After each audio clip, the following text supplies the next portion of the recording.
আজকে বলবো এই কোরআনে কারীমের নাজিলের উদ্দেশ্য, কোরআনে কারীমের বৈশিষ্ট্য, কোরআনে কারীমের মর্যাদা।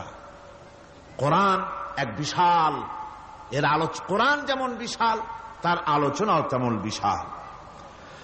কোরআনে কারীমের বৈশিষ্ট্য হচ্ছে কোরআন গোটা মানব জাতির জন্য সর্বশেষ হেদায়েতের গ্রন্থ, আল্লাহর পক্ষ থেকে আর একটি বাণীও মানুষের জন্য আসবে না। আল্লাহর পক্ষ থেকে মানুষের জন্য আর কোন বাণী আসবে? বলুন, আসবে? আল্লাহর পক্ষ থেকে মানুষের জন্য হেদায়েতের আর কোন কথা আসবে না, এটাই শেষ কালামে রব্বানি, আখেরি কালাম কোরআনে কারীম। এরপরে আর কোন বাণী আল্লাহর পক্ষ থেকে আসবে না। প্রচলিত অর্থে আমরা আসমানি কিতাবগুলোকে ধর্মগ্রন্থ বলি, ধর্মগ্রন্থ আমাদের দেশের লোকেরা বলে, এবং এই ধর্মগ্রন্থের আওতায় বেদ, জিন্দাবিস্তা, ত্রিপিটক, বাইবেল ইত্যাদি গুলিকে ধর্মগ্রন্থ বলা হয়। ধর্মগ্রন্থ প্রচলিত অর্থে ধর্মগ্রন্থ বলতে যা বুঝায়, কোরআনে কারীম তেমন কোন প্রচলিত অর্থে ধর্মগ্রন্থ নয়। অন্যান্য ধর্মগ্রন্থগুলি কিছু সদাচরণের কথা বলেছে, কিছু সদ আচরণের কথা বলেছেন অহিংসা পরম ধর্ম, বলা হয়েছে জীব হত্যা মহাপাপ, শত্রুকে ক্ষমা করে দিও, এই জাতীয় কিছু কথাবার্তা, কিছু মিষ্টি মিষ্টি কথাবার্তা ইত্যাদি বলা হয়েছে। এবং পৃথিবী জুড়ে স্থান কাল পাত্র ভেদে তার কোন স্থায়ী আবেদন টিকে থাকে নাই। কোরআন হচ্ছে সেই কিতাব, কোরআন হচ্ছে সেই গ্রন্থ যা প্রচলিত অর্থে ধর্মগ্রন্থ নয়, বরং কোরআন হচ্ছে একটি পূর্ণাঙ্গ জীবন বিধান, যাকে আরবিতে বলা হয় মুকাম্মাল নিজামে হায়াত, যাকে বলা হয় কমপ্লিট কোড অফ লাইফ, যাকে বলা হয় পূর্ণাঙ্গ একটি জীবন বিধান। কোরআন শরীফ এমন কিছু নাই যা কোরআন শরীফের মধ্যে বিধৃত হয়নি। সকল কথা আল্লাহ পাকের মধ্যে বলে দিয়েছেন একেবারে। এ কোরআনে কি নাই? সব আছে। কোরআন শরীফ পিঁপড়া থেকে শুরু করে হাতি পর্যন্ত কোরআনের ভিতরে সন্নিবেশিত করা হয়েছে। পিঁপড়ার নামে একটা সূরা আছে না? নাম কি? সূরা আন-নামল। আবার হাতির নামেও একটা সূরা আছে, নাম কি? সূরা ফিল। লোহার নামে সূরা আছে, মাকড়সার নামে সূরা আছে, মৌমাছির নামে সূরা আছে, মানুষের নামেও সূরা আছে। মানুষের ভেতরে দুটো শ্রেণী, পুরুষ এবং নারী, মহিলাদের কেউ বাদ দেওয়া হয় নাই, তাদের জন্য একটা সূরা আছে, নাম কি? তাহলে পিঁপড়া থেকে শুরু করে হাতি আর মানুষ, তার প্রয়োজনীয় যা কিছু সব কিছুকে আল্লাহ পাক কোরআনে কারীমের মধ্যে সন্নিবেশিত করে দিয়েছেন। আমি অনেকবার কথা বলেছি, এটা কোনো কোরআন হাদিসের কথা নয়, এটা আমার ধারণার কথা, কোরআন হাদিসের কথা নয়। যেমন কোরআন শরীফের শুরু হয়েছে বিসমিল্লাহ দিয়ে। কি দিয়ে শুরু হয়েছে? বিসমিল্লাহ দিয়ে। প্রথম অক্ষরটা কি? বা। আর শেষ হয়েছে মিনাল জিন্নাতি ওয়ান নাস, শেষের অক্ষর কি? সিন। তাহলে কোরআনের প্রথম অক্ষর বা আর শেষের অক্ষর সিন, দুইটাকে জুড়ে দিলে কি হয়? বাস। আমার কাছে মনে হয় যেন কোরআনে কারীমের ভিতরে আল্লাহ রাব্বুল আলামিন পৃথিবীবাসীদের জন্য যা কিছু প্রয়োজন সবকিছু সন্নিবেশিত করে দিয়েছেন। শুরু করলেন বা দিয়া, শেষ করলেন সিন দিয়া, বাস করে দিলেন যেন বলা হলো পৃথিবীর মানুষেরা, তোমাদের জন্য কিয়ামত পর্যন্ত যা কিছু দরকার সবগুলি আমি আল্লাহ রাব্বুল আলামিন কোরআনের মধ্যে ভরে দিয়েছি। বাস হয়ে গেছে, আর কিছুর প্রয়োজন নাই, আর কিছু প্রয়োজন নাই, সব আমি কোরআনে কারীমের ভেতরে সন্নিবেশিত করে দিয়েছি। সুতরাং কোরআনে কারীমের এই বৈশিষ্ট্য যে অন্য ধর্মগ্রন্থের মতো কোরআন শরীফ নাম সর্বস্ব একটি ধর্মগ্রন্থ নয়, এর মধ্যে রয়েছে মানুষের প্রয়োজনীয় সবকিছু। কোরআনের আরেকটি বৈশিষ্ট্য হচ্ছে যে অন্যান্য ধর্মগ্রন্থগুলির ভেতরে মানুষেরা হাত লাগাইছে, অপারেশন করেছে, বাড়াইছে কমাইছে, সর্বনাশ করে দিয়েছে, ইচ্ছে মতো বাড়াইছে কমাইছে। কমাতে কমাতে কম্বলের লোম বাঁচতে যেমন কিছু থাকে না, নিজেরা নিজেদের কথা ভিতরে ঢুকাতে ঢুকাতে আজকের বাইবেল আল্লাহর কথা শূন্য হয়ে গিয়েছে। বর্তমান পৃথিবীতে লুক, জন, মার্ক, মথি, scripture, New Testament, Old Testament, খ্রিস্টানদের ধর্মগ্রন্থ বলতে যা বুঝায়, এই পুরা ধর্মগ্রন্থ তাদের এই কিতাবগুলির ভিতরে আল্লাহ রাব্বুল আলামিনের একটি কথা নাই, সব তারা শেষ করে ফেলেছে। কোরআন এক্ষেত্রে ব্যতিক্রম। এ কোরআন একমাত্র কিতাব যা আজ পর্যন্ত অকৃত্রিম এবং অবিকৃত অবস্থায় বিশ্ব মানব সভ্যতার সামনে বিজয় গৌরব নিয়ে দেদীপ্যমান হয়ে আছে দ্বীপ্রহরের সূর্যের মতো, যার ভিতরে কোনো ভুল নাই, যার ভেতরে কোনো ত্রুটি নাই। কোরআনে কারীম তার আরেকটি বৈশিষ্ট্য হচ্ছে কোরআন একমাত্র গ্রন্থ যার ভাষা এবং সাহিত্য 1400 বছর ধরে এর ভিতরে কোনো কৃত্রিমতা ঘটেনি। আরবি ভাষা এবং সাহিত্যের সর্বোৎকৃষ্ট নমুনা হিসাবে কোরআন শরীফ টিকে আছে। পৃথিবীর কত ভাষা শেষ হয়ে গিয়েছে, কত ভাষা জন্মগ্রহণ করেছে আর মরে গেছে তার ঠিক নাই। ভাষার উন্নতি যত হচ্ছে, কোরআনে কারীম সমস্ত ভাষা এবং সাহিত্যের মানকে উতরে গিয়ে এমন এক জায়গায় কোরআনের ভাষা সাহিত্য পৌঁছে গেছে যাকে স্পর্শ করা পৃথিবীর কোন ভাষার পক্ষে সম্ভব নয়। কোরআন এক জীবিত ভাষা, জীবন্ত ভাষা। কোরআন আরবি ভাষা, পৃথিবীর অন্তত 38টি দেশের রাষ্ট্রভাষা, স্টেট ল্যাঙ্গুয়েজ আরবি ভাষা। এই আরবি ভাষা আল্লাহ পাক এই কোরআন নাজিল করেছেন, এর মজা ফুরায় না, এর সাহিত্যের মান ফুরায় না। এটা হচ্ছে কোরআনে কারীমের আরেকটি বৈশিষ্ট্য। কোরআনে কারীমের অন্যান্য বৈশিষ্ট্যের ভেতরে আরেকটি বৈশিষ্ট্য হচ্ছে যে এ কোরআনে কারীম একমাত্র কিতাব যেই কিতাবের ভেতরে রয়েছে কোরআনের অনুসারী তাদের নাম এবং কোরআনের অনুসারী তাদের ধর্মের নাম গ্রন্থের ভেতরে আছে, যা অন্য কোন কিতাবের মধ্যে নাই। সেটা হচ্ছে আমরা যে মুসলমান তা কোথায় পেলাম? আমরা যে মুসলমান এই পরিচিতি কোথায় পেলাম? হুয়া সাম্মাকুমুল মুসলিমিন, এই মুসলমান নাম আল্লাহ কোরআন শরীফে ব্যবহার করেছেন। তিনি আমাদের নাম দিয়েছেন, আমরা মুসলমান। আমরা কি মুসলমান? আমাদের নাম এই কিতাবের মধ্যে রয়েছে। আমাদের জীবন ব্যবস্থার নাম, ধর্মের নামও ইন্নাদ-দীনা ইনদাল্লাহিল ইসলাম। ইসলামের নাম, মুসলমানের নাম কোরআনে কারীমের মধ্যে রয়েছে, যা অন্য কোন ধর্মগ্রন্থের মধ্যে নাই। হিন্দু, খ্রিস্টান, বৌদ্ধ এ সমস্ত নাম তাদের নিজেদের বানানো নাম, তাদের ধর্মগ্রন্থের ভিতরে সব নামের কোনো পাত্তা নাই। কোরআনে কারীমের আরেকটি বৈশিষ্ট্য হচ্ছে কোরআন বিশ্বের সর্বাধিক পঠিত গ্রন্থ। এত বেশি পড়া হয়েছে, এ কোরআন পড়া হচ্ছে এত বেশি পৃথিবীর কোন বই আজ পর্যন্ত পড়া হয় নাই, আর হবেও না। কোরআনে কারীমের আরেকটি বৈশিষ্ট্য হচ্ছে এই বিশাল ধর্মগ্রন্থ, এই বিশাল জীবন ব্যবস্থা, এই বিশাল কিতাব মানুষেরা মুখস্থ করেছে। আপনি আমাকে বলেন, নিজের ভাষা নয়, নিজের মায়ের ভাষা নয়, এমন এক বিশাল কিতাব মানুষ মুখস্থ করতে পেরেছে, এর কোন নমুনা আছে দুনিয়ায়? এর কোন নমুনা আছে? মাতৃভাষা নয়, অথচ পৃথিবীর ইংরেজ হোক, উর্দুভাষী হোক, ল্যাটিন হোক, তেলুগু হোক, দাস হোক, ফ্রান্স হোক, যে কোনো ভাষা, বাংলা ভাষা হোক, সমস্ত ভাষার লোকেরা কোরআনে কারীমকে মুখস্থ করতেছে। সুবহানাল্লাহি বিহামদি। আমাদের দেশেও লক্ষ লক্ষ হাফেজে কোরআন বর্তমান রয়েছে। এটা হচ্ছে কোরআনে কারীমের আরেকটি বিরাট রকমের বৈশিষ্ট্য। কোরআনে কারীমের অফুরন্ত বৈশিষ্ট্যের ভেতরে এটাও একটি, কোরআন হচ্ছে একটি বিরাট মুজিজা। কোরআন একটি মুজিজা। কোরআন একটি কি? মুজিজা। দুনিয়ায় যত নবী আল্লাহ পাঠিয়েছেন, সমস্ত নবীদেরকে তিনটা জিনিস দিয়েছেন। কয়টা জিনিস কন্ত? তিনটা। ওয়াহি, হুসনে খুলক আর মুজিজা।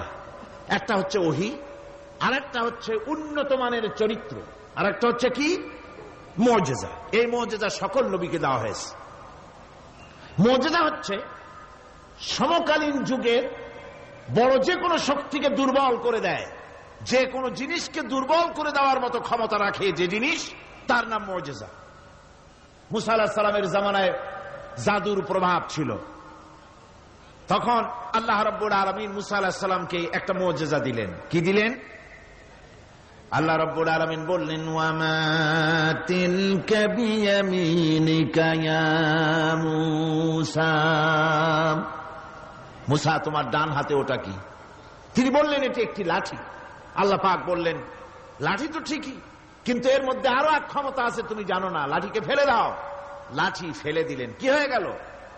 হিয়া হাইয়াতুন তাসআ, বিরাট এক সাপে পরিণত হয়ে গেল। এই সাপ নিয়ে, এই লাঠি নিয়ে তিনি জাদুকরদের মোকাবেলা করলেন। জাদুকরেরা বলল, আপনি আগে দেখাবেন জাদু না আমরা দেখাবো আগে? মুসা আলাইহিস সালাম বললেন, তোমরা আগে দেখাও। তারা জাদু মন্ত্রপুত করে আশেপাশের সব জিনিসগুলিকে বাঘ, সিংহ ইত্যাদি বানিয়ে ফেলল। এগুলি ঝাঁপিয়ে পড়ল মুসা আলাইহিস সালামের উপরে। ক্ষণিক সময়ের জন্য মুসা আলাইহিস সালাম ঘাবড়ে গেলেন। আল্লাহ রাব্বুল আলামিন হযরতে মুসাকে ডেকে বললেন, মুসা রে, ভয় পাওয়ার কোনো কারণ নাই। প্রতিষ্ঠিত একটি সরকারের বিরুদ্ধে তোমাকে নামায় দিয়া ময়দানে তোমাকে আমি একা ছেড়ে দেই নাই। আমি আল্লাহ রাব্বুল আলামিন তোমার সাথে আছি। হাতের লাঠি ছেড়ে দাও। মুসা আলাইহিস সালাম লাঠি ছেড়ে দিলেন।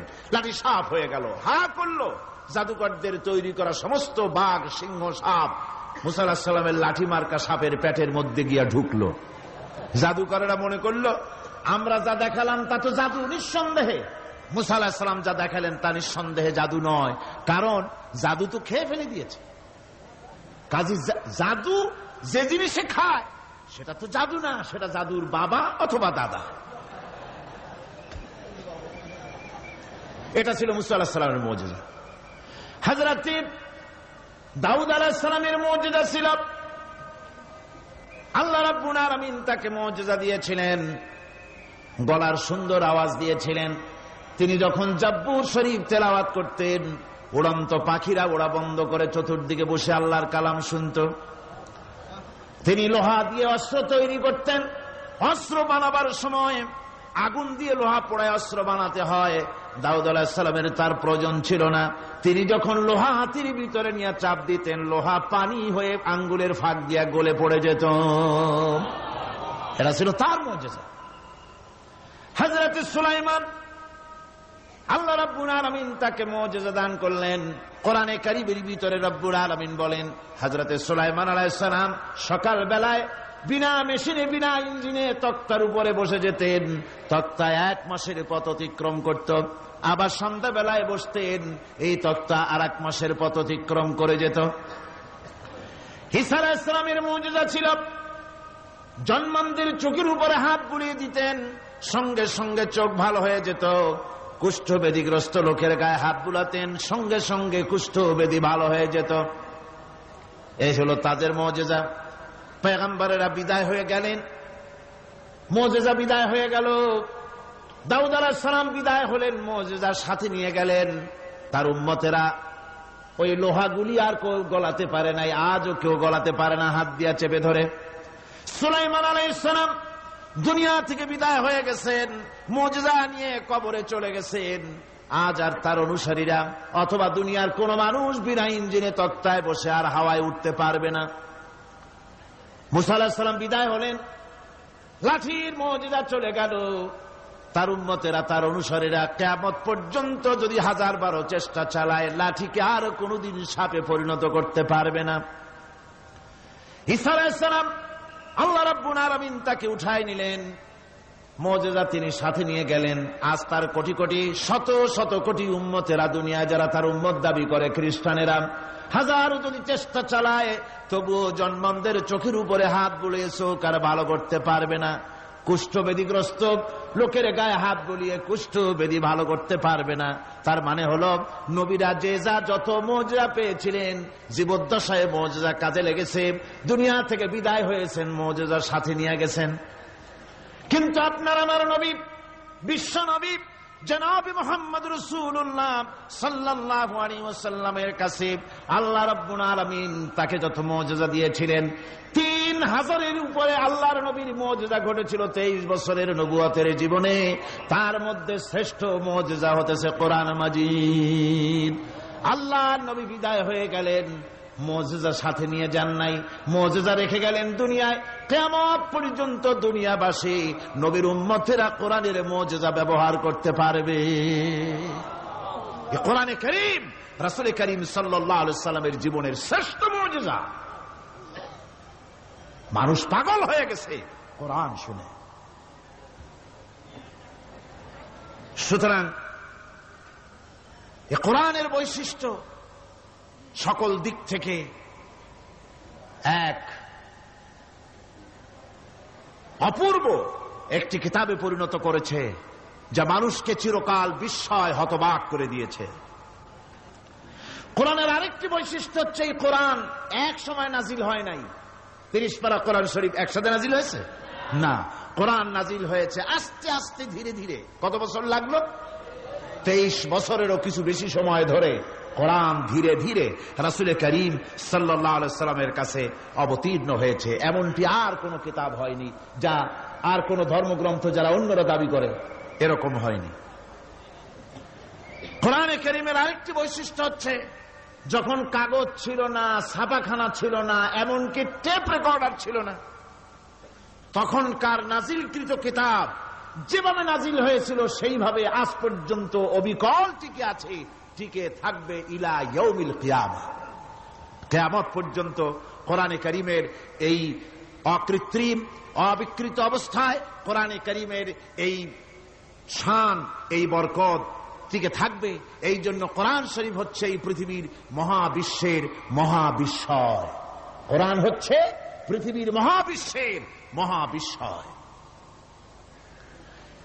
এর মর্যাদা সম্পর্কে রাসূল করিম সাল্লাল্লাহু আলাইহি ওয়াসাল্লাম বলেছেন, ওয়ান উসমান রাদিয়াল্লাহু তাআলা আনহু আন্নাহু قال قال رسول الله صلى الله عليه وسلم خيركم من تعلم القرآن وعلمه رواه البخاري।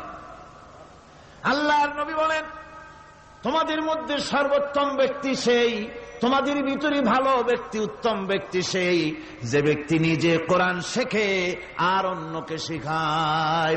কোরআন যে শেখে আর অন্যকে যে শিখায়, সেই ব্যক্তি হলো তোমাদের মধ্যে সর্বোত্তম ব্যক্তি, ভালো ব্যক্তি। সুবহানাল্লাহ পড়েন। কোরআনে কারীমের এই মর্যাদা সম্পর্কে রাসূল করিম সাল্লাল্লাহু আলাইহি সাল্লাম বলেছেন, দুই ব্যক্তিকে, দুই শ্রেণীর লোককে ঈর্ষা করা যায়। অমুকে বিরাট বাড়ি করেছে, সে বাড়ি দেখে হিংসা হয়, আমি ওরকম বাড়ি করব, অমুকের মতো নেতা হব, অমুকের মতো বড় লোক হতে হবে। পরশ্রী কাতরতা অথবা ঈর্ষা করা, এরকমের ঈর্ষা করা জায়েজ নাই। রাসূলুল্লাহ বলেছেন, দুই ব্যক্তির সঙ্গে ঈর্ষা করা যায়। আন ইবনে উমর রাদিয়াল্লাহু তাআলা আনহু আন্নাহু قال قال رسول الله صلى الله عليه وسلم لا حسد الا على الاثنين। দুই ব্যক্তি ছাড়া অন্য কারো সাথে হিংসা করা যায় না, রিস্ক করা যায় না। কোন কোন ব্যক্তি? রাজুলুন আতাহুল্লাহুল কুরআন ফাহুয়া ইয়াকুমু বিহি আনা আল-লাইলি ওয়া আনা আন-নাহার। ওই ব্যক্তির সঙ্গে ঈর্ষা করা যায়, হিংসা করা যায় যে ব্যক্তিকে আল্লাহ পাক কোরআনের ইলম দান করেছেন, সে ব্যক্তি দিন রাত কোরআন তেলাওয়াত করে, কোরআনের উপরে আমল করে, কোরআনের উপরে থাকে, মানুষকে কোরআনের দাওয়াত দেয়। ওই লোকের সাথে ঈর্ষা করা দরকার যে তার মতো হতে চায়।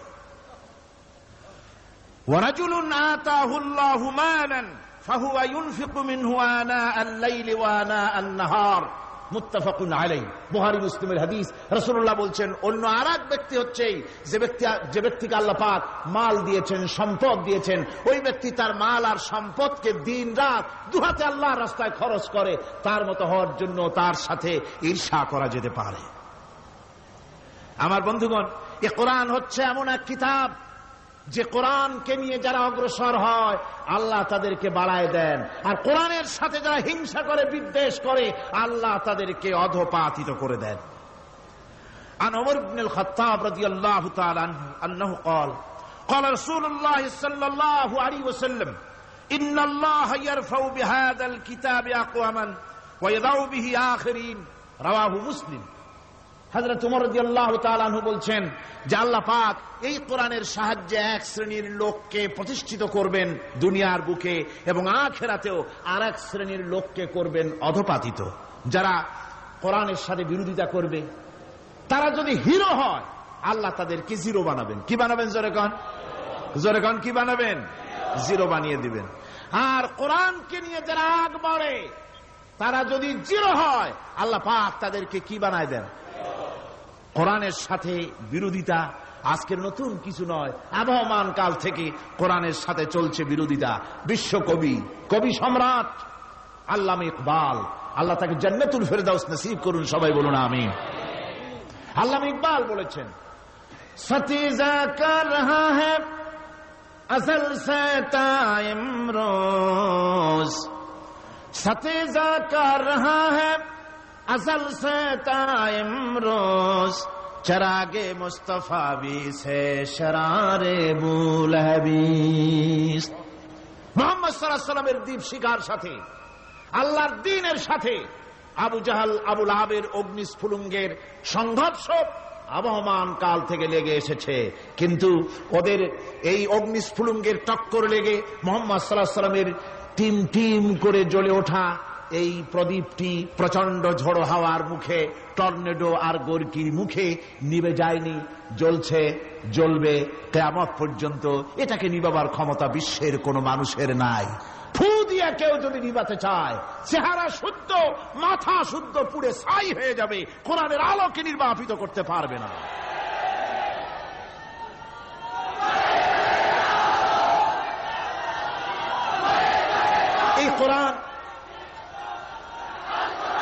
এই কোরআন যার সিনার ভিতরে থাকে, যার সিনার মধ্যে থাকে, সে হয় সমৃদ্ধ, আর যার সিনার মধ্যে থাকে না, সে হয়। আল্লাহর নবী বলেছেন, ইন্নাল্লাযী লাইসা ফী জাওফিহি শাইউম মিনাল কুরআনি কাল বাইতিল খারিব। যেই দেহের ভিতরে কোরআন নাই, যেই দেহের ভিতরে, যেই সিনার ভিতরে কোরআন নাই, ওই মানুষটা হতেছে একটা সাড়া বাড়ির মতো, একটা উজাড় বাড়ির মতো, বিরান বাড়ির মতো। বিরান বাড়িতে কি থাকে? সাড়া বাড়িতে কি থাকে? কি কয়? না, ভূত কিসের? খামোখাই ভয় পান আপনারা। ভূত বলে কিছু নাই। হ্যাঁ, শয়তান থাকে, জিন থাকে, তারপরে ওর মধ্যে আর কি থাকে? উতুম পেঁচা থাকে, ইঁদুর থাকে, তেলাপোকা থাকে, উই পোকা থাকে, বাঁদর থাকে, উল্লুক থাকে, সাপ থাকে। রাসূলুল্লাহর কথা দেখেন, কি সুন্দর কথা। সুবহানাল্লাহ, সুবহানাল্লাহ।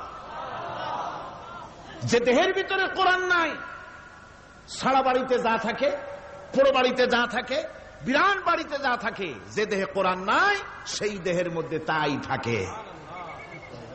আজ দেখুন, বাংলাদেশের শিক্ষাঙ্গনে, কলেজ, ইউনিভার্সিটিগুলিতে কোরআন পড়ানো হয় না। বলেন ঠিক কিনা? আমাদের বিশ্ববিদ্যালয়গুলিতে কোরআন পড়ানো হয়, তাফসীর পড়ানো হয়, হাদিস পড়ানো হয় না। হাদিস, কোরআন, আল্লাহর কালাম পড়ানো হয় না বলে অবস্থা কি হয়েছে? হাদিস থেকে মিলায় নেন। ইন্নাল্লাযী লাইসা ফী জাওফিহি শাইউম মিনাল কুরআনি কাল বাইতিল খারিব। কোরআন নাই তো সারা বাড়ি। কোরআন নাই তো কি আছে? যে ঘরের মধ্যে মানুষ নাই, উল্লুক থাকে, ভাল্লুক থাকে, শয়তান থাকে, তেলাপোকা থাকে, সারপোকা থাকে, হিংস্র প্রাণী ভরপুর থাকে। যে শিক্ষা প্রতিষ্ঠানে কোরআন পড়ানো হয় না, সেখানেও সন্ত্রাসীরা বাস করতে পারে, ভালো মানুষ টিকতে পারে না।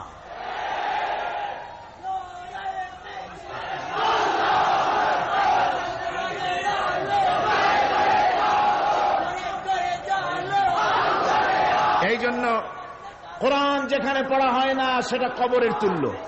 কোরআন যেখানে তেলাওয়াত হয় না, সেটা কিসের তুল্য? কবরের তুল্য। আল্লাহর নবী বলেছেন, আন আবি হুরায়রা রাদিয়াল্লাহু তাআলা আনহু আন্নাহু ক্বাল ক্বাল রাসূলুল্লাহ সাল্লাল্লাহু আলাইহি ওয়াসাল্লাম লা তাজআলু বুয়ুতাকুম মাকাবির।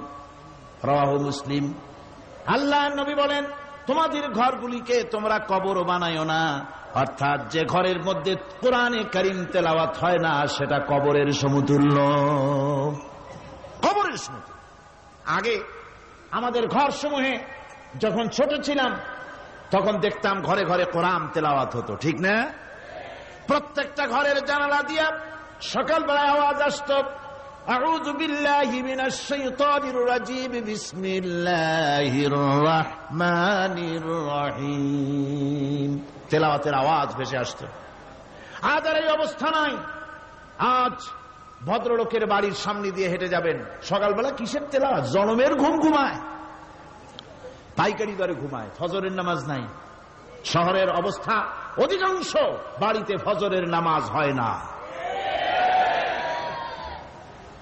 ডিসেন্টিনার মাধ্যমে, আগে তো শুধু বাংলাদেশের ছবি, ডিসেন্টিনার মাধ্যমে সারা পৃথিবীর শয়তানি আর বদমাশি ঘরে বসে গেলা যায়। উপকারিতা এবং অপকারিতা দুটোই আছে। নিউজ দেখা যায় সাথে সাথে, আবার নিউজের সাথে আরো বাজে কিছু দেখা যায়। এগুলো দেখতে দেখতে রাত শেষ হয়ে আসে, ঘুমায় জনমের মতো, এক ঘুমে বেলা 9টা আর 10টা। কিসের ফজরের নামাজ আর কি এর কোরআন শরীফ তেলাওয়াত কর। এরপরে উঠলো 9টা 10টার সময়, উঠে তারপরে গানের মাস্টার এসে গেছে। তখন ইতিমধ্যেই গানের মাস্টার এসে গেছেন। কি দুর্ভাগ্যজনক সত্য কথা, ইংরেজি যে টিচার পড়ান, অঙ্ক যে টিচার করান, সপ্তাহে 3 ঘন্টা পড়াবেন, বেতন 2500 টাকা। আর প্রতিদিন সকালবেলা এসে যদি কোনো মুসলমান কোন একজন মৌলভী সাহেব, হাফেজ সাহেবকে রাখেন কোরআন তেলাওয়াত করাবার জন্য, কোরআন পড়াবার জন্য সন্তানকে, প্রতিদিন আসতে হবে, প্রতিদিন 2 ঘন্টা পড়াতে হবে, আর মাসের শেষে বেতন 500 টাকা। কোরআনে কারীমের সাথে এই আচরণ বেশি হয়েছে। আমি বেশি বলে ফেলেছি। যাদের অভিজ্ঞতা আছে তারা বলছেন 200 টাকা। এরপরে অঙ্ক ইংরেজি তো কাজে লাগে, ভালো কথা। তারপরে গানের মাস্টার আসছেন, তিনি শেখাবেন কি? রবীন্দ্রসঙ্গীতের প্যানপ্যানানি, যা শুনলে পরে কানে ময়লা জমে যেতে পারে, যে গান শুনলে জীবিত মানুষ মৃত্যু হয়ে যায়। নজরুলের কথা শেখানো হবে না, তাহলে সেটা হবে সাম্প্রদায়িকতা। গানের মাস্টারকে, নাচের মাস্টারকে 5,000 টাকা, 10,000 টাকা পর্যন্ত বেতন দেওয়া হয়। এ জাতির জন্য আল্লাহর রহমত কেমনে আসবে? কি কারণে আসবে? কোরআনের সাথে এই বেয়াদবি আমরা করেছি। ঘরগুলিকে, আজকে আমাদের ঘরগুলিকে আমরা কবরস্থানে পরিণত করে দিয়েছি। কোরআন তেলাওয়াত হচ্ছে না। আমার বন্ধুগণ, কোরআন তেলাওয়াত করুন, বেশি বেশি তেলাওয়াত করুন, ঘরকে জীবিত করুন, সন্তানকে তেলাওয়াত করান, আপনি নিজেও তেলাওয়াত করেন। কোরআনে কারীম যারা তেলাওয়াত করবেন তাদের সম্পর্কে আল্লাহর নবী বলেন, মান ক্বারাআল কুরআনা ফাস্তাযহারাহু ফাহাল্লা হালালাহু ওয়া হাররামা হারামাহু আদখালাহুল্লাহুল জান্নাহ। আল্লাহর নবী বলেন, যে ব্যক্তি কোরআন শরীফ তেলাওয়াত করবে এবং কোরআনের হালাল অনুযায়ী হালালকে মেনে চলবে, হারাম অনুযায়ী হারাম থেকে ফিরে থাকবে, এরকম কোরআনের উপরে যে তেলাওয়াত করবে আর আমল করবে, আল্লাহ রাব্বুল আলামিন কিয়ামতের দিন তাকে জান্নাতের ভিতরে প্রবেশ করাবেন। শুধু বেহেশতে যাবে না, ওয়াসাফাহু ফি আশরাতিন মিন আহলি বাইতিহি কুল্লুহুম কাদ ওয়াজাবাত লাহুন নার। নবীজি বলেন, এই কোরআনে কারীমের বরকতে কিয়ামতের দিন ওই ব্যক্তি তার রক্ত সম্পর্কিত 10 জন আত্মীয়ের ব্যাপারে সুপারিশ করার জন্য তৌফিক পাবে আল্লাহর দরবারে। এমন 10 ব্যক্তি, যেই 10 ব্যক্তির জন্য হিসাবের পরে জাহান্নাম ওয়াজিব হয়ে গিয়েছিল, এমন 10 ব্যক্তি সম্পর্কে কোরআনের তেলাওয়াতকারী আর আমলকারী আল্লাহর দরবারে সুপারিশ করার জন্য পারমিশন পাবেন। এমন নিয়ামত, সেই নিয়ামত থেকে আমরা বঞ্চিত হয়ে যাচ্ছি। আমি বলি না যে আপনারা কলেজ ইউনিভার্সিটিতে ছেলেদের পড়তে দিবেন না, আমি তা বলি না। তারা কলেজ ইউনিভার্সিটিতে বিলক্ষণ পড়াশোনা করুক, কিন্তু তাদেরকে কোরআন শরীফ শিখান। লক্ষ লক্ষ টাকা খরচ করলেন ছেলের পেছনে, কিন্তু কোরআন শিখালেন না। আপনি মরে গেলে আপনার জানাজাটা পড়বে, এ তৌফিকও সে পেল না। জানাজার ইমামতি তো দূরের কথা, জানাজার নিয়ত জানে না, পাক পবিত্রতা জানে না। বাপ মরে গেছে, সে তখন ছিল মার্কেটে, শুনলো বাপ মরছে, তাড়াতাড়ি জানাজায় শরীক হতে হবে। প্যান্টও পাক নাই, যেহেতু পেশাবের যখন বেগ এসেছিল দেওয়ালের পাশে দাঁড়াইয়া কাম সারছে। দোয়া মোছার কাম নাই, মাথায় টুপি নাই, নাক মোছা রুমাল ছিল পকেটে, রুমালটা মাথায় দিয়ে দাঁড়ায় গেল, আল্লাহু আকবার। বাপের কপালে যা আছে তাই হোক। তারপরে বাপ মরে গেছে, কান্না শুরু করেছে। যেদিন মরছে সেদিন কানতেছে, পরের দিনও একটু মুখ মলিন কান্দে। নাম বল্টু মিয়া। তার আবার এক বন্ধু আছে, তার নাম শান্টু মিয়া। শান্টু মিয়া বলছে, মিয়া বল্টু কান্দো কেন? কয় বাপ মরে গেছে। কয় এগুলো বাঁচে নাকি? এগুলো মরিয়ে যায়, আমার একটা ছিল ওটাও মরছে। চিরকাল কারো বাপ থাকে না, সুতরাং এত মন খারাপ কেন? আসো, ইন্ডিয়া থেকে ভালো একটা বই আসছে, সেইটা দেখে এত আনন্দ পাবে। বাপ তো বাপ, 14 গোষ্ঠী মরলেও মনের দুঃখ মুছে যাবে। এরপরে বাড়ি এনে তাকে সিনেমার ছবি দেখানো হলো। ছবি সে দেখলো, ফেরার সময় বাপের কবরের কাছ থেকে যাওয়ার সময় দাঁড়িয়ে গেল ক্ষণিকের জন্য। আহারে বাপ, বিদায় হয়ে গেলা, কি দেব তোমারে? কিছু তো নাই আমার কাছে, তাই সারা রাত ধরে যা কিছু দেখলাম এগুলি তোমার আমল নামায় দিয়ে গেলাম। জোরে কর নাউজুবিল্লাহ। আমি সমস্ত পিতাদেরকে বলতে চাই, সন্তানদেরকে কোরআন শিখান, কাজে লাগবে। কোরআন শিখালে কাজে লাগবে। কোরআন শরীফ মুখস্থ করে, বেশি করে মুখস্থ করেন কোরআনে কারীম, আপনার ফায়দা হবে। হযরত ওমর রাদিয়াল্লাহু তাআলা আনহু বর্ণনা করছেন যে রাসূল কারীম সাল্লাল্লাহু আলাইহি ওয়াসাল্লাম বলেছেন, ইউকালু লিসাহিবিল কুরআনি ইকরা ওয়ারাত্তিল কামা কুনতা তুরাত্তিলু ফিদ দুনিয়া। কিয়ামতের দিন জান্নাতীদেরকে, বেহেশতীদেরকে আল্লাহ রাব্বুল আলামিন বলবেন, কোরআন শরীফ তেলাওয়াত করো আর উপরের দিকে উঠতে থাকো। কোরআনে যেভাবে দুনিয়ার বুকে কোরআনে কারীম তুমি মুখস্থ করেছিলে, ধীরে ধীরে তেলাওয়াত করতে, ওইভাবে ধীরে ধীরে কোরআন তেলাওয়াত করো আর উপরের দিকে উঠতে থাকো। আল্লাহ পাক বলতে থাকবেন, উপরের দিকে ওঠো, তেলাওয়াত করো আর ওঠো। উঠতে উঠতে যেই জায়গা গিয়ে তোমার তেলাওয়াত শেষ হয়ে যাবে, জান্নাতের ওই জায়গাটা তোমার জন্য বরাদ্দ হবে। আবু দাউদ শরীফের হাদিস। জান্নাতের ওই জায়গাটা তোমার জন্য বরাদ্দ হবে। এখন যাদের শুধু সূরা ইখলাস আর সূরা কাউসার মুখস্থ, তারা তো 2 পা আগাই বসে যাবে, উঠতে পারবেন না। বেশি বেশি মুখস্থ করেন, হাফেজে কোরআন হন অথবা হাফেজের মতো হন। বেশি বেশি মুখস্থ করেন সূরা ইয়াসিন, সূরা দুখান, সূরা রহমান, সূরা ওয়াকিয়া, সূরা মুজাম্মিল, এই সমস্ত সূরা, বেশি সূরা আল আরাফ, সূরা কাহাফ, সূরা মারিয়াম ইত্যাদি মুখস্থ করেন। কিয়ামতের দিন কাজে লাগবে। জান্নাতের অত উঁচায় উঠতে পারবেন। হাফেজে কোন জায়গায় যাবে? সুবহানাল্লাহি ওয়া বিহামদি। 30 পারা কোরআন যার সিনার ভিতরে, জান্নাতের কোন জায়গাটা আল্লাহ তাকে বরাদ্দ করবেন? সুবহানাল্লাহ, সুবহানাল্লাহ। কোরআনে কারীমকে মুখস্থ করুন, বেশি করে মুখস্থ করুন। কোরআনে কারীমকে বেশি করে তেলাওয়াত করুন।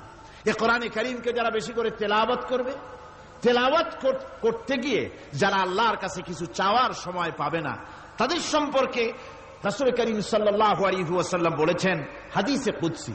হাদিসে কুদসি রাসূল কারীম সাল্লাল্লাহু আলাইহি ওয়াসাল্লাম বলেছেন, ইয়াকুলু রাব তাবারাক ওয়া তাআলা মান শাগালাহুল কুরআন আন যিকরি মাসআলাতি আতাইতুহু আফজালা মা উতিয়া সাইলিন। আল্লাহর নবী বলেন, আমার আল্লাহ পাক বলেছেন, কোরআন তেলাওয়াত করতে গিয়ে যারা ব্যস্ত থাকে, কোরআন তেলাওয়াত করতে করতে যারা আমার কাছে হাত পেতে কিছু চাওয়ার সময় পায় না, যারা আমার কাছে হাত পেতে কিছু চায়, তাদের থেকে তেলাওয়াতকারীদেরকে আমি রব্বুল আলামিন বেশি করে দেই। সুবহানাল্লাহ। কোরআন তেলাওয়াত করতে করতে যারা আল্লাহর কাছে হাত পেতে চাওয়ার সময় পায় না, আল্লাহ পাক বলেন যারা চায় তাদের থেকে তেলাওয়াতকারীকে আমি বেশি দেই। আমার বন্ধুগণ, শুধু তাই নয়, এই কোরআনে কারীম যারা তেলাওয়াত করবে, আমল করবে, কিয়ামতের দিন তার মা বাপের মাথার উপরে আল্লাহ রাব্বুল আলামিন, আবু দাউদ শরীফের হাদিসে এসেছে, তার মা বাপের মাথার উপরে নূরের টুপি পরিধান করানো হবে। এমন নূরের টুপি, এমন নূরের তাজ পরানো হবে, চন্দ্র সূর্যের আলোকে ম্লান করে দেবে। হাসরবাসীরা প্রশ্ন করবেন, এ লোকটি কে? কোন ফেরেশতা নাকি? বলে না। কোন নবী নাকি? বলে না। তবে কি ইনি কে? জবাব হবে, ইনি হচ্ছেন সেই ব্যক্তি যিনি তার সন্তানদেরকে কোরআন শিখিয়েছিলেন। কোরআন শিখানোর কারণে আল্লাহ রাব্বুল আলামিন আজ তার মা বাপের মাথার উপরে নূরের টুপি পরিধান করে হাসরের ভিতরে মর্যাদা দিলেন। কিয়ামতের দিন দুনিয়া মর্যাদা পাওয়া যাবে, আখিরাতেও মর্যাদা পাওয়া যাবে যদি কোরআনে কারীমকে তেলাওয়াত করা যায়, আমল করা যায়, বোঝা যায়, তাহলে এই সমস্ত নিয়ামত আল্লাহ পাক দান করবেন। সুতরাং এই এত বড় নিয়ামত থেকে আমরা যেন কেউ বঞ্চিত হয়ে না যাই। কোরআন হচ্ছে এমন এক কিতাব যার তাফসীর লেখা হয় নাই। পৃথিবীতে এমন কোন ভাষা নাই, পৃথিবীর উল্লেখযোগ্য সবগুলি ভাষায় কোরআনে কারীমের তাফসীর লেখা হয়েছে, কিন্তু কোন মুফাসসির আজ পর্যন্ত কথা বলেন নাই যে আমি যে তাফসীর লিখছি এর চাইতে ভালো তাফসীর আর কেউ লিখতে পারেও নাই আর পারবেও নাই, এটা শেষ, আর তাফসীর লেখা লাগবে না। একথা কেউ বলতে পেরেছে? জোরে বলেন, পেরেছে? পারে নাই। তার কারণ কি? আল্লাহ রাব্বুল আলামিন বলেন, قُلْ لَوْ كَانَ الْبَحْرُ مِدَادًا لِكَلِمَاتِ رَبِّي لَنَفِدَ الْبَحْرُ قَبْلَ أَن تَنفَدَ كَلِمَاتُ رَبِّي وَلَوْ جِئْنَا بِمِثْلِهِ مَدَدًا। আল্লাহ পাক বলেন, নবী আপনি বলুন, আমার রবের কথাগুলি লেখার জন্য যদি সমুদ্রের পানিগুলি, সমুদ্রের সমস্ত পানিগুলি যদি কালিতে পরিণত হয়ে যায়, আর আমার রবের কথাগুলি যদি লেখা শুরু হয়ে যায়, আমার রবের কথাগুলি লেখার পূর্বে সমস্ত সমুদ্রের পানিগুলি শেষ হয়ে যাবে, তারপরে যদি আবার সমুদ্র ভরে দেওয়া হয়, আরো যদি লেখা হয়, তবুও আমার রবের কথা লেখা শেষ হবে না। আল্লাহ রাব্বুল আলামিন বলেন, وَلَوْ أَنَّ مَا فِي الْأَرْضِ مِنْ شَجَرَةٍ أَقْلَامٌ وَالْبَحْرُ يَمُدُّهُ مِنْ بَعْدِهِ سَبْعَةُ أَبْحُرٍ مَا نَفِدَتْ كَلِمَةُ اللَّهِ। আল্লাহ রাব্বুল আলামিন বলেন, মা নাফিদাত কালিমাতুল্লাহ, আল্লাহ পাক বলেন 7টা সমুদ্রের পানি যদি একত্রিত করা হয়, 7টা সমুদ্রের পানি যদি এক জায়গায় করা হয়, এই পানিগুলি যদি কালিতে পরিণত হয়ে যায়, আর পৃথিবীর সমস্ত গাছগুলি যদি কলমে পরিণত হয়ে যায়, ওই গাছগুলি দিয়ে যদি ওই পানি রূপ কালি দিয়ে আমার প্রভুর কথা, আল্লাহ রাব্বুল আলামিনের কোরআনের কথা যদি লেখা শুরু হয়ে যায়, লিখতে লিখতে সমস্ত পানিগুলি, গাছগুলি শেষ হয়ে যাবে, আল্লাহ পাকের কালামের ব্যাখ্যা লেখা শেষ হবে না। মা নাফিদাত কালিমাতুল্লাহ, আল্লাহর কথা লেখা শেষ হবে না। এত বড় বিরাট আজিম কিতাব আল্লাহ পাক আমাদেরকে দান করেছেন, সুবহানাল্লাহ পড়েন। এই কিতাবের এত বড় গুরুভার আল্লাহ রাব্বুল আলামিন বলেছেন, লাউ আনজালনা হাযাল কুরআনা আলা জাবালিন লারাআইতাহু খাশিআম মুতাসাদ্দিআম মিন খাশিয়াতিল্লাহ। আমি যদি এই কোরআনকে পর্বতের উপরে নাজিল করতাম, তাহলে তুমি দেখতে পেতে আমার ভয় ভীত সন্ত্রস্ত হয়ে পাহাড়গুলো চূর্ণ বিচূর্ণ হয়ে যেত। এত বড় আসিম কিতাব আমি তোমাদেরকে দান করেছি, যার গুরুভার বহন করতে কেউ রাজি হয়নি, পাহাড় পর্বত কেউ রাজি হয়নি, মানুষ রাজি হয়েছে। এই মানুষের উপরে আমি এটা অবতীর্ণ করেছি, গোটা বিশ্ববাসীর সামনে এই কিতাব আমি দিয়েছি তোমাদেরকে, এর দ্বারা হেদায়েত তোমরা গ্রহণ করবে। কিয়ামতের দিন আল্লাহর এই বিরাট নিয়ামত আমাদেরকে দান করলেন, আমরা এই নিয়ামতের না শকর করেছি, অর্থাৎ এই কোরআনকে আমরা ব্যবহার করেছি সঠিকভাবে করি নাই, বেঠিকভাবে করেছি। প্রথম দিন দ্বিতীয় দিন আমি বলেছি কোরআন শরীফকে শুধু তাবিজ তুমারের জন্য, শুধু সওয়াবের জন্য তেলাওয়াত করেছি। আসলে শুধু সওয়াবের জন্য তো আসেনি কোরআন। কোরআন বুঝতে হবে, আমল করতে হবে, তবে না শান্তি পাবো। আপনি যদি, কোরআন হচ্ছে মানুষের জীবন সমস্যার সমাধানের গ্রন্থ। ওষুধ খেলে রোগ ভালো হয়, ওষুধ খেলে কি হয়? কেউ যদি সকাল বেলায় তসবিহ হাতে নিয়ে 500 বার পরে ওষুধ ওষুধ ওষুধ 500 বার পড়লো, রোগ কি ভালো হবে? বরং রোগ আরো বাড়তে পারে চিল্লাইতে চিল্লাইতে। শীতের জন্য লেপ গায়ে যায় না দিয়া কেউ যদি চিল্লাইতে থাকে, জিকির করে লেপ্ত শোক লেপ্ত শোক লেপ্ত শোক, শীত কি বন্ধ হবে নাকি? পানির পিপাসায় ছটফট করে মানুষ যদি চিল্লায় পানি পানি পানি পানি পানি, পানির পিপাসা আরো বাড়বে। তাহলে কি বোঝা গেল? পিপাসা লাগলে পানি পান করতে হবে, শীত লাগলে কম্বলটা গায়ে দিতে হবে, রোগ হলে ওষুধটা খেতে হবে, তাহলে সব সমস্যার সমাধান হবে। অনুরূপভাবে আমরা শুধু কোরআনে কারীমকে তেলাওয়াত করি সওয়াবের নিয়তে, তার হুকুমগুলি জীবনের উপরে আমল করি না বলে আজকের জীবন আমাদের বিপর্যস্ত হয়েছে। ব্যক্তিতে, পরিবারে, রাষ্ট্রে শান্তি নাই, কোথাও শান্তি নাই এই কারণে। আর কিয়ামতের দিন রাসূল আসামি করবেন তাদেরকে যারা কোরআন অমান্য করেছে। রাসূল হবেন বাদী। বাদী হবেন কে? যারা বলেন কে বাদী হবেন? রাসূল। আসামি হবে কারা? যারা কোরআন ছেড়ে দিয়েছে। আল্লাহ রাব্বুল আলামিন বলেন وقال الرسول يا رب إن قومي اتخذوا هذا القرآن مهجورا। কিয়ামতের দিন রাসূল আল্লাহর দরবারে ফরিয়াদ করবেন, আয় আমার রব, আয় আমার আল্লাহ তাআলা, এই সমস্ত লোকগুলি তোমার কালামকে, তোমার কোরআনকে অপ্রয়োজনীয় জিনিস বলে তারা পরিত্যাগ করেছিল। কোরআনকে অপ্রয়োজনীয় মনে করেছে, কোরআনের সাথে ঠাট্টা করেছে, বিদ্রুপ করেছে। কোরআন শিক্ষা ভিক্ষার ঝুলি, শেখার বুলি মনে করেছে। কোরআনের কোনো মূল্য দেয় নাই, কোরআনের কোনো দাম দেয়নি, কোরআনের সাথে ঠাট্টা করেছে, কোরআনের আইনের সাথে ঠাট্টা করেছে, বিদ্রুপ করেছে। আমার বন্ধুগণ,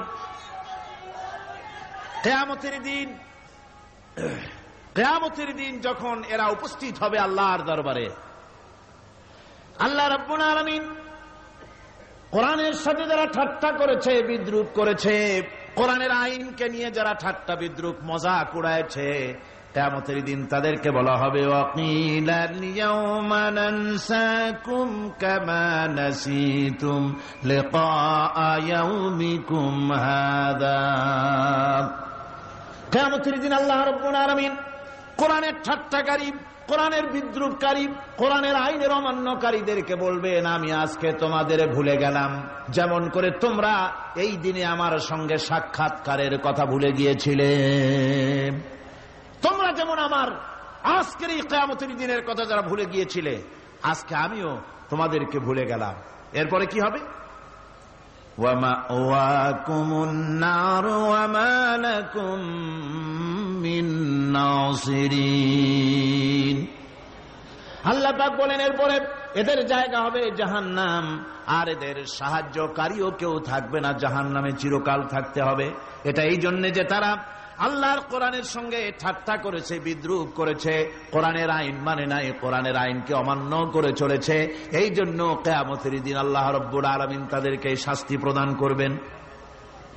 কোরআন পৃথিবীর বুকে আল্লাহ নাজিল করেছেন, শুধু তেলাওয়াত করবেন ঝুলে ঝুলে, এজন্য নয়। কি জন্য নাজিল হলো? এবার উদ্দেশ্য শুনুন।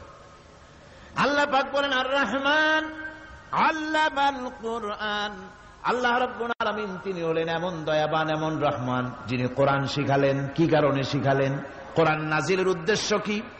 আল্লাহ পাক বলেন ইন্না আনজালনা ইলাইকাল কিতাবা বিল হাক্কি লিতাহকুমা বাইনান নাসি বিমা আরাকাল্লাহ। আল্লাহ পাক বলেন এই কিতাব আমি আপনার প্রতি অবতীর্ণ করেছি এই জন্যে যাতে করে আপনি আল্লাহর প্রদর্শিত এই বিধান অনুযায়ী মানুষের উপরে বিচার ফয়সালা করতে পারেন। মানুষের উপরে আইন চলবে আল্লাহ। কার আইন? জোরে বলেন কার আইন? আলা লাহুল খালক ওয়াল আমর। সৃষ্টিজাত আইন চলবে কার? আল্লাহ পাক বলেন এই জন্য নাজিল করলাম, কোরআন নাজিল করেছি যাতে করে কোরআনের আইন দিয়ে বিচার ফয়সালা করতে পারেন, সেই জন্যই কোরআন নাজিল করলাম। আসলে আল্লাহর নবীর এই পৃথিবীতে আগমনের উদ্দেশ্য ওটাই ছিল। হুয়াল্লাযী আরসালা রাসূলাহু বিল হুদা ওয়া দীনিল হক লিইয়ুযহিরাহু আলাদ-দীনি কুল্লিহি ওয়া কাফা বিল্লাহি শাহীদা। আল্লাহ রাব্বুল আলামিন বলেন আমি আমার রাসূলকে দ্বীনে হক, সত্যের বিধান সহকারে দুনিয়ায় প্রেরণ করেছি। লিইয়ুযহিরাহু আলাদ-দীনি কুল্লিহি আয় লিইয়ুগলিবাহু আলা সাইরিল আদিয়ান। সমস্ত আদিয়ানে বাতিলের উপরে আমার দিনকে বিজয়ী করে দেওয়ার জন্য আমি রাসূলের কাছে কিতাব সহকারে তাকে অবতীর্ণ করেছি। এ দায়িত্ব শুধু মুহাম্মদ সাল্লাল্লাহু আলাইহি ওয়াসাল্লামের ছিল না, দুনিয়ার উপরে আল্লাহর দ্বীন কায়েম করা, আল্লাহর বিধান অনুযায়ী মানুষের বিচার ফয়সালার দায়িত্ব শুধু মুহাম্মদ সাল্লাল্লাহু আলাইহি ওয়াসাল্লামের ছিল না, সমস্ত নবীদের ছিল। কাদের ছিল? সব নবীদের ছিল। فبعث الله النبيين مبشرين منذرين وأنزل معهم الكتاب بالحق ليحكم بين الناس। আল্লাহ পাক বলেন, সমস্ত নবীদের কাছে আমি কিতাব অবতীর্ণ করেছি এই জন্য যে তারা সহজ এবং সোজা পথে যারা চলতে চায় তাদেরকে তিনি সুসংবাদ দিবেন, আর বাঁকা পথে যারা চলবে তাদেরকে তিনি জাহান্নামের ভীতি প্রদর্শন করবেন। আর আমি তার উপরে যে কিতাব অবতীর্ণ করেছি এই কিতাব দিয়ে জনগণের উপরে বিচার ফয়সলা করবে, আইন চলবে আল্লাহর কিতাব দিয়ে। আইন চলবে কি দিয়ে? আল্লাহর কিতাব দিয়ে। আল্লাহর কিতাব অনুযায়ী জনগণকে পরিচালিত করবেন। এই জন্য আমি এই কোরআনকে নাজিল করেছি, অতীত এই কিতাবগুলি নাজিল করেছি। কুল ইয়া আইয়ুহান নাসু ক্বাদ জাআকুমুল হাক্কু মির রাব্বিকুম। আল্লাহ পাক বলেন, নবী আপনি বলে দেন, আপনি বলুন, হে মানব সকল, আল্লাহর পক্ষ থেকে তোমাদের জন্য মহাসত্য এসেছে। এই মহাসত্য যদি অনুসরণ করো তোমাদের জন্য কল্যাণকর হবে। ওমান দাল্লা ফাইন্নামা ইয়াদুল্লু আলাইহা। আর যদি কোরআনকে অমান্য করো, আল্লাহর কিতাবকে অমান্য করো, তাহলে তোমাদের জন্য অকল্যাণ হবে। আজ আপনারা বলেন, আল্লাহর কিতাবের আইন কি আমাদের দেশে চলে? কোরআনের আইন কি চলে? চলে না। কোরআনের আইন চলে না। আমরা কি খুব শান্তিতে আছি? খুব আরামে আছি? শ্রমিকরা তাদের শ্রমের মূল্য পায়, কৃষক তার উৎপাদিত পণ্যের সঠিক দাম পায়, নারী তার সতীত্বের মর্যাদা পায়। জনগণ কি আরামে ঘুমাতে পারে? না, জনগণ রীতিমতো দুবেলা পেট পুরে সমস্ত জনগণ খেতে পারে। এর একমাত্র কারণ হচ্ছে কোরআনের আইনকে অমান্য করা হয়েছে। ভালো করে কান পেতে শুনুন, আল্লাহ রাব্বুল আলামিন কোরআনে কারীমের মধ্যে পরিষ্কার করে বলেছেন, ওয়া মান লাম ইয়াহকুম বিমা আনজালাল্লাহু ফাউলাইকা হুমুল কাফিরুন।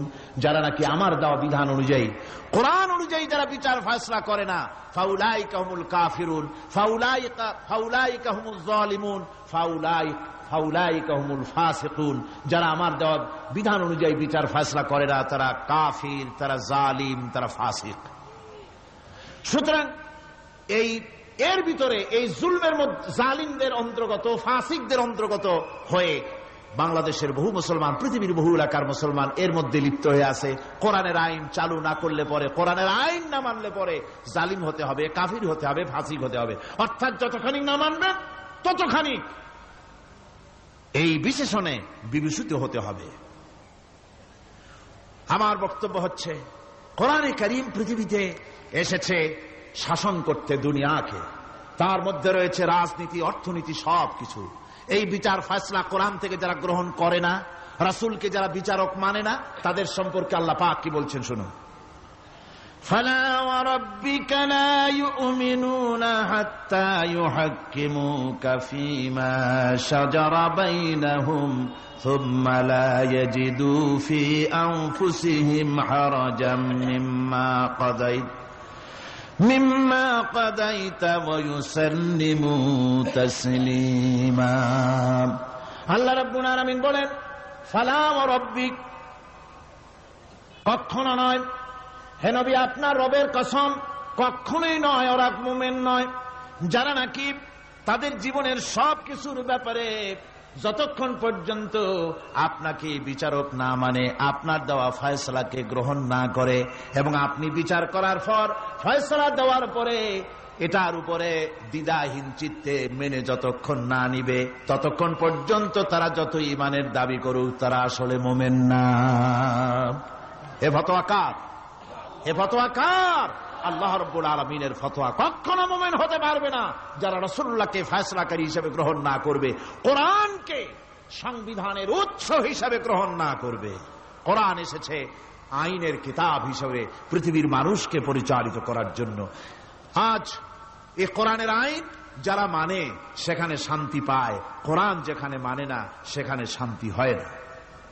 রাসূল করিম সাল্লাল্লাহু আলাইহি ওয়াসাল্লাম 23 বছর ধরে কঠিন সাধনা করে কঠিন সাধনার মাধ্যমে আল্লাহর এই কোরআনের আইন দিয়ে এমন একটি সুন্দর সমাজ প্রতিষ্ঠা করেছিলেন, যেই সমাজে চুরি ছিল না, ডাকাতি ছিল না, জেনা ছিল না, ব্যভিচার ছিল না, হত্যা ছিল না, মানুষ আরামে ঘুমিয়েছিল ঘরের দরজা খুলে। সুবহানাল্লাহি ওয়া বিহামদিহি। আপনারা কি চান মদিনার সেই শাসনের মতো, মদিনার সেই সুন্দর নিরাপত্তাপূর্ণ ভীতিহীন সেই সমাজের মতো সুন্দর একটি সমাজ বাংলাদেশেও চালু হোক? তা কি আপনারা চান? কারা কারা চান দেখি তো, কারা কারা চান?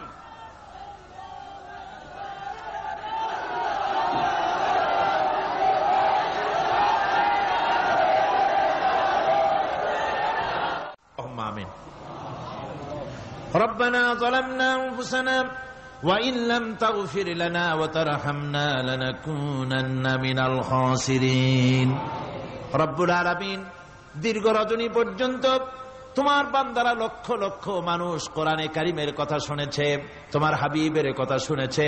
আয় আল্লাহ তাআলা, তুমি দয়া করে মেহেরবানি করে তেলাওয়াত এবং দরুদ ও সালামের সওয়াব রাসূল করিম সাল্লাল্লাহু আলাইহি ওয়াসাল্লামের রূহ মুবারকে পৌঁছিয়ে দাও। রব্বুল আলামিন, আমরা যারা হাত তুলেছি এর মধ্য থেকে মা বাপ যাদের দুনিয়া থেকে জন্মের মতো বিদায় হয়ে গেল, আল্লাহ তুমি দয়া করে মেহেরবানি করে আমাদের মা বাপের কবরগুলিকে জান্নাতের টুকরা বানাইয়া দিও। রব্বির হামহুমা কামা রব্বায়ানি সগীরা, রব্বির হামহুমা কামা রব্বায়ানি সগীরা। আয় আল্লাহ রব্বুল আলামিন, সারা জীবন আমরা গুনাহ করেছি, নাফরমানি করেছি। আল্লাহ, কোরআনে কারীমের মাহফিলে এসে তোমার দরবারে কাঙ্গালের মতো হাত তুলেছি, দয়া করে মেহেরবানি করে জিন্দেগীর সকল গুনাহ খাতা তুমি মাফ করে দাও। রব্বুল আলামিন, আমাদের ভিতরে বহু মানুষ রোগী আছে, অসুস্থ আছে, প্রতিদিন অনেক চিঠি আসে, দোয়া আছে। আল্লাহ তুমি দয়া করে মেহেরবানি করে আমাদের সকলের রোগ ব্যাধিগুলিকে তুমি শেফায়ে আজেলা দিয়ে দাও। রব্বুল আলামিন, মা বোনেরা কষ্ট করে প্রতিদিন আসেন, আল্লাহ তুমি তাদের ব্যাধি মাফ করে দিও, ইমানের সাথে পর্দার সাথে চলাফেরার তৌফিক দিও, স্বামী এবং সন্তান সহ ইমানে শান্তিতে বসবাস করার তৌফিক দিও। তুমি বলেছো দুউনি আস্তাজিব লাকুম, আমাকে ডাকো আমি ডাকের সাড়া দেব। রব্বুল আলামিন, তোমার কথার উপরে সম্পূর্ণ ঈমান আমাদের আছে। আয় আল্লাহ, সেই ঈমান নিয়ে, সেই মনোবল নিয়ে তোমার রহমতের দরবারে আমরা হাত পেশ করেছি। আল্লাহ তুমি আমাদের হাত ফিরাইয়া দিও না। এ মাহফিলের বরকতে সমস্ত মানুষের ভিতরে মোহাব্বত পয়দা করে দাও। আল্লাহ, হিংসা বিদ্বেষ দূর করে দাও। আয় আল্লাহ, এই কোরআন দিয়ে বাংলাদেশ শাসিত হচ্ছে, এই দৃশ্যটা আমাদেরকে একবারের জন্য যদি হয় আল্লাহ চোখে দেখায় দিও। আল্লাহ, এই দৃশ্যটা একবার আমাদের চোখে দেখার তৌফিক দান করে দিও। আল্লাহ রব্বুল আলামিন, আজকের মুনাজাতকে কবুল করে নাও। উলামা হাজারাত যারা এসেছেন, আল্লাহ তুমি দয়া করে সমস্ত উলামা হাজারাতদেরকে ঐক্যবদ্ধ হওয়ার তৌফিক দাও, দ্বীনের পরিপূর্ণ খেদমতের তৌফিক দাও। সাংবাদিক ভাইয়েরা প্রতিদিন কষ্ট করতেছেন, সুন্দর করে লিখে লিখে রিপোর্ট করছেন। আল্লাহ, সাংবাদিক ভাইদেরকেও দ্বীনের খেদমত, কোরআনের খেদমত করার যোগ্যতা বাড়িয়ে দাও। চিকিৎসাবিদ, প্রকৌশলী, কৃষিবিদ, তারপরে দেশের প্রশাসনিক দায়িত্বশীল যারা আছেন, বিভিন্ন সেক্টরে যারা কাজ করছেন, জজ, barrister, magistrate, DC, SP, police, BDR, army, যিনি যেখানে আছেন সকলকে আল্লাহ তোমার দরবারে তোমার গোলাম হিসাবে কবুল করে নাও। আল্লাহ, সকলকে ইসলামের দায়িত্ব ঈমানের সাথে পালন করার তৌফিক দাও। রব্বানা তাকাব্বাল মিন্না ইন্নাকা আনতাস সামিউল আলিম وتب علينا إنك أنت التواب الرحيم سبحان ربك رب العزة عما يصفون وسلام على المرسلين الحمد لله رب العالمين واجعل آخر كلمة عند الموت لا إله إلا الله محمد رسول الله السلام عليكم ورحمة الله